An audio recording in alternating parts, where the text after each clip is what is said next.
Pai, do Filho e do Espírito Santo. Amém.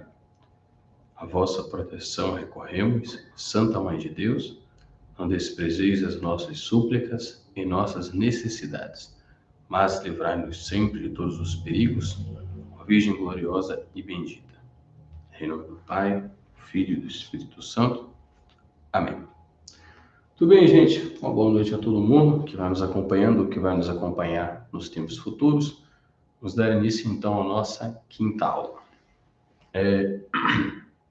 Na aula passada, nós tínhamos finalizado os detalhes de como que era a vida dos cristãos no tempo das catacumbas.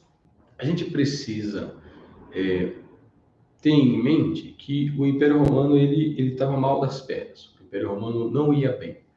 Quando a gente chega na época do Diocleciano, o próprio Diocleciano ele só virou imperador porque o Império Romano não ia bem. Se o Império Romano ele viesse funcionando direitinho, provavelmente o Diocleciano nunca teria chegado ao poder, porque o Diocleciano não era uma pessoa de família nobre, não era uma pessoa de estirpe nobre, ele era um militar que através de assassinatos e intrigas ele chegou ao poder. Só que o Diocleciano ele percebeu que ele não poderia se manter no poder sozinho. Então, o Diocleciano, ao mesmo tempo que ele perseguia os cristãos, tentando manter ali uma identidade do Império, né? Um Império que ele imaginava que estava passando por uma crise de identidade, ele estava tentando manter o paganismo enquanto religião dominante. A gente já viu na aula passada que os cristãos eles eram considerados pessoas antipáticas ao Império.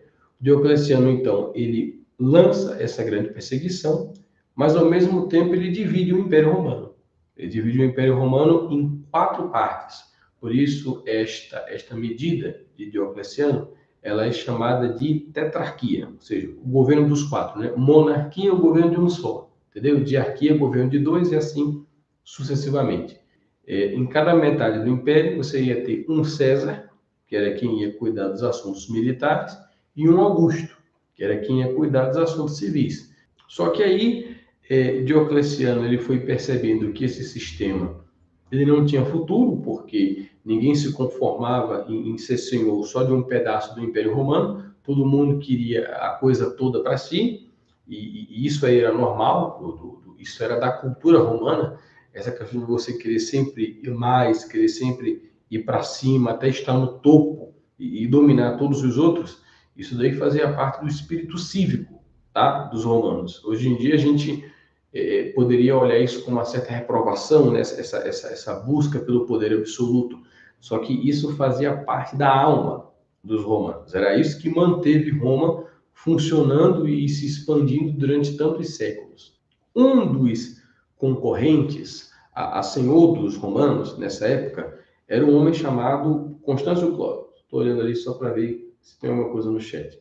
Era um homem chamado Constâncio Cloro. Constâncio Cloro, ele foi nomeado César da região que hoje nós chamaríamos da Bretanha e da Gália. Ele corresponderia hoje mais ou menos à Inglaterra e à França. Um pouco de diferença, mas dá para a gente trabalhar assim. E aí esse homem chamado Constâncio Cloro, ele teve uma esposa chamada Helena, que mais tarde foi canonizada pela Igreja Católica.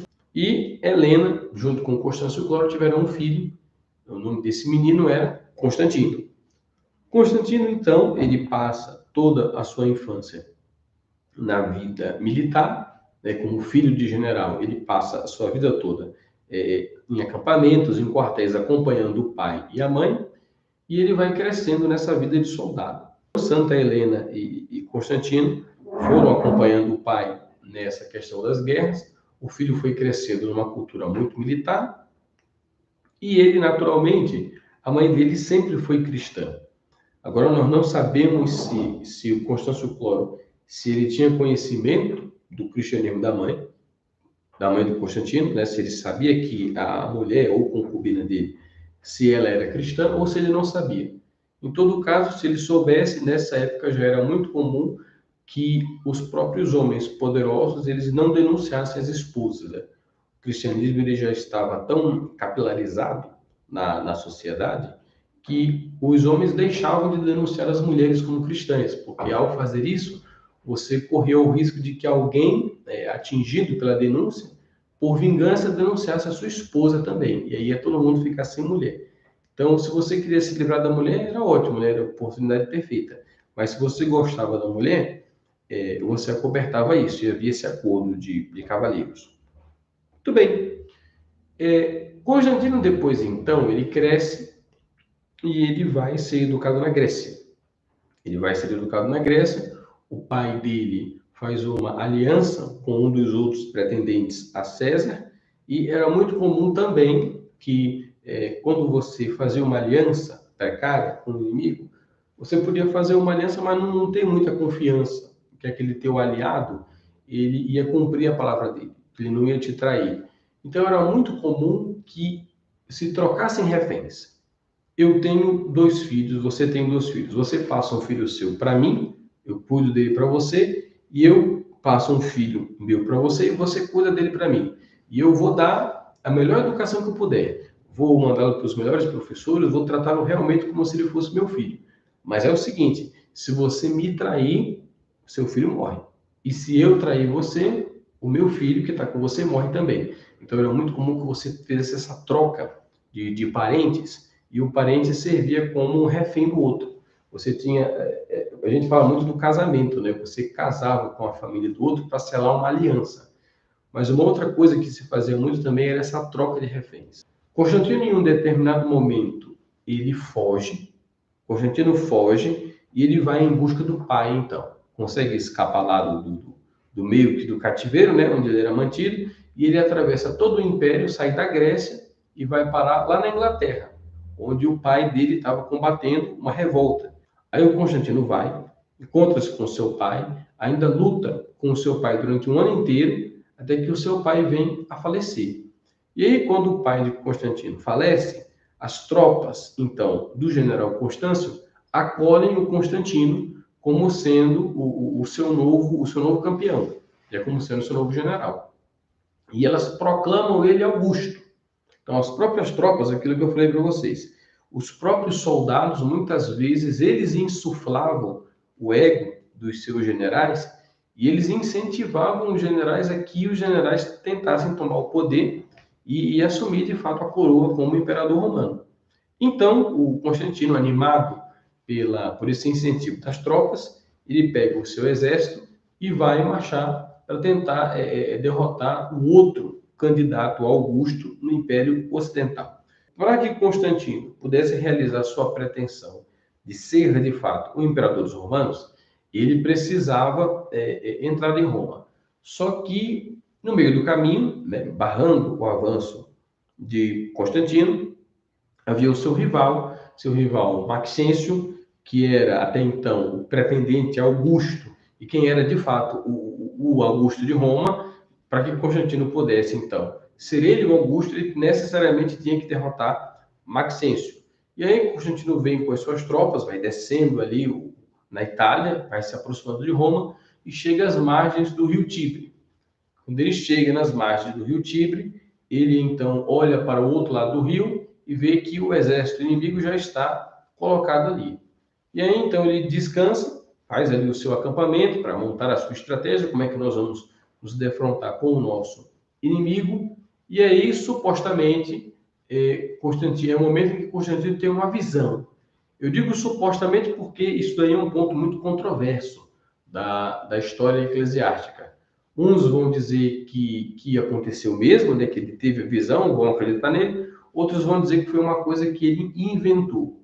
E nós não temos como saber. Né? Aí só realmente quem chegar lá com Jesus no céu é que vai poder perguntar se aconteceu isso ou não. O fato é que, dizendo ou não com relação à visão, qual era o conteúdo disso? Constantino ele afirma que ele viu o céu aberto diante dele e que Jesus apareceu para ele. Jesus apareceu para ele e Jesus ele falou uma coisa, que Mitra e eu somos a mesma pessoa. Agora eu vou ter que explicar quem é o Mitra, né, para vocês poderem entender o negócio. Mitra, separei uma ilustração aqui, Mitra é esse rapazote aqui. tentar mostrar na câmera, uma gravura que nós temos aqui. Vou tentar aproximar. Deixa eu enquadrar bem aqui. Pronto. Esse aqui é o deus Mitra. Isso aqui é uma coisinha que esculpiram dele, né? Isso aqui era uma divindade romana, Mitra. Mitra, vamos explicar quem é que era ele. Ele era o deus do sol. Os romanos chamavam Mitra, então, de o sol invicto. Então, ele era o deus sol. E ele era uma divindade muito associada ao militarismo. Mitra, então, também era um desses deuses que era muito comum entre os militares. E aí, Constantino, então, afirma que Mitra apareceu para ele. Então, quando os soldados romanos que já cultuavam Mitra, eles escutam isso, isso já mexe um pouco com o sentimento religioso deles. Poxa, apareceu o Deus que a gente cultua, apareceu para o nosso líder. E ele falou assim, eu e Jesus somos a mesma pessoa. Então, Jesus, então, e Mitra, ele aqui é o sol invicto é Jesus. E aí, confirmando essa visão que Constantino tem, veio uma outra visão. Constantino teria, então, visto no céu, né, a cruz, teria visto no céu a cruz, e embaixo da cruz, um escrito em latim, in roc signo vinces. Com este sinal, ou sob este sinal, na verdade é neste, né? In é neste. Neste sinal vencerás. E aí Constantino, ele tem uma medida drástica. Ele manda assim, agora nós vamos todos marchar sob o estandarte do Cristo. Ele fala para as suas tropas. E manda que as tropas, então, pintem o símbolo de Jesus nos seus escudos. E aí, como é que ficou? Eu vou puxar aqui um negócio. Então, você tem aqui a figura de um escudo romano, ó. Esse oval aqui, ó, representando o escudo romano. Aí, quando você ia fazer o símbolo de Mitra, o símbolo de Mitra era assim, ó.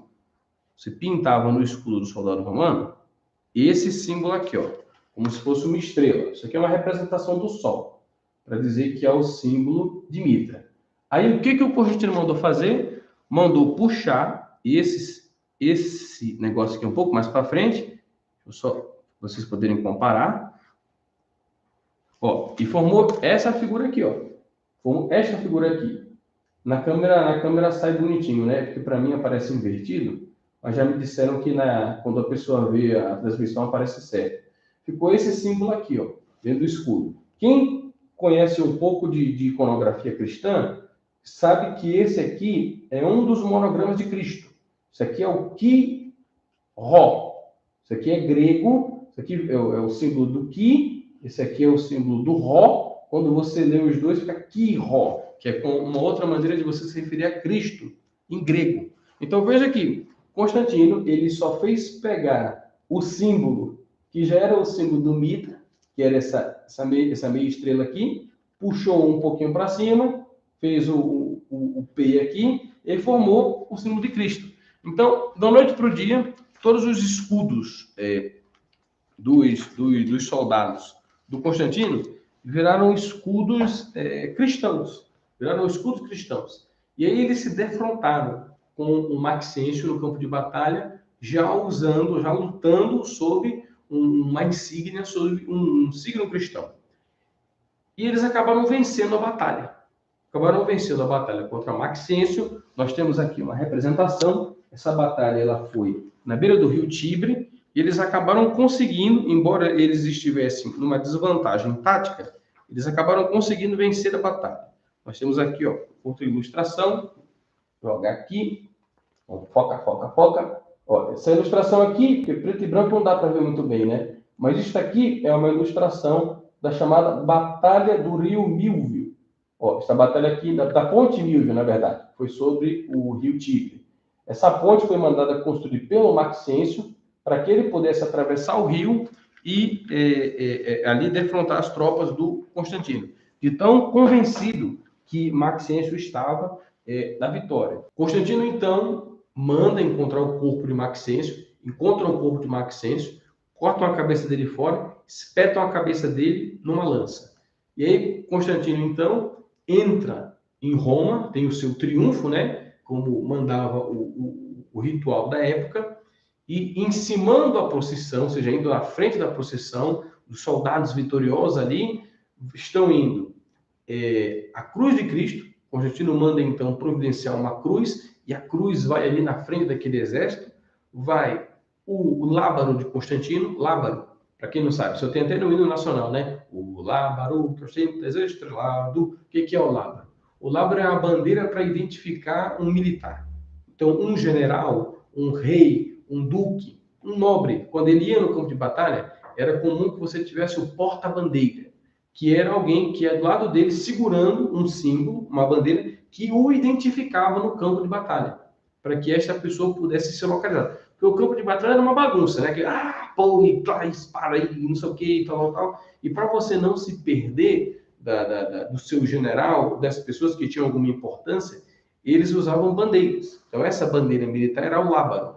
E o Constantino, então, ele manda fazer um lábaro novo para ele, que até então era o lábaro de Mitra, né? Porque Constantino era devoto até então de Mitra, e os soldados dele também. Manda, então, fazer aquele desenho, né? O Quiró, muda o lábaro dele, e aí iam nessa procissão a cruz, o lábaro de Constantino com o Quiró encimado e a cabeça do Maxêncio espetada numa lança.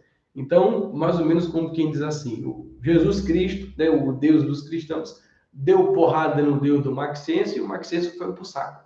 E o paganismo foi para o saco junto com ele. Quando Constantino chega em Roma, é um alvoroço, porque da noite para o dia, o homem mais poderoso do império, ele não só não persegue mais os cristãos, como ele agora aprova o cristianismo de maneira oficial. O cristianismo, então, vai deixar de ser perseguido. Constantino, um ano depois dessa batalha, ele manda chamar lá do Oriente Licínio, que tinha também derrotado o seu inimigo lá no Oriente e tinha assumido como o homem mais poderoso do Oriente. Os dois, então, marcam um encontro no ano de 313, marcam esse encontro na cidade de Milão. Então, eles se reúnem lá em Milão e lá eles assinam um documento que ficou conhecido como o Édito de Milão. E uma das coisas que foi definida é a liberdade religiosa. A partir de agora, todo mundo vai ter liberdade para seguir a religião que bem entender. E isso inclui os cristãos. O Édito de Milão, é importante dizer que ele não foi feito como um documento para libertar especificamente os cristãos. Não, estavam livres todos, mas os cristãos, por serem os mais prejudicados pela perseguição até aquele momento, foram naturalmente os mais beneficiados. Então você tem de maneira oficial no papel, a perseguição do Diocleciano, ela foi de 303 a 313. Continuou inclusive depois que ele renunciou em 305. Mas na prática, se você for ver mesmo as coisas como elas foram, até mais ou menos o ano de 320, o ano de 321, ou até mais, você ainda vai ter episódios esporádicos de perseguição contra os cristãos, principalmente no Extremo Oriente, ali na região da Palestina, da Síria, da Mesopotâmia, da Armênia. Então, toda aquela região ali, os cristãos continuaram ainda a ser perseguidos até mais ou menos o ano 320 e em diante, em alguns casos. Então, tem que tomar cuidado com isso daí. Agora, para a parte que nos toca mais, que é a parte da igreja ocidental, ali a liberdade foi mais imediata. O homem responsável por isso, de fato, foi Constantino. Constantino ele tomou uma série de medidas assim que ele chegou ao poder para garantir a liberdade do cristianismo. Mas tem um porém, aí vem outra coisa que eu tinha falado. Constantino garantiu a liberdade do cristianismo, mas ao mesmo tempo ele queria agora tutelar a religião, né? Sim, eu deixei vocês livres, mas ao mesmo tempo eu quero ter um certo controle sobre isso daí. E aí vem um pouco do caráter do Constantino, né? Que depois a gente pode discutir um pouco melhor sobre a figura dele. O que o Constantino fez, então? Vamos primeiro pegar o que ele fez de bom.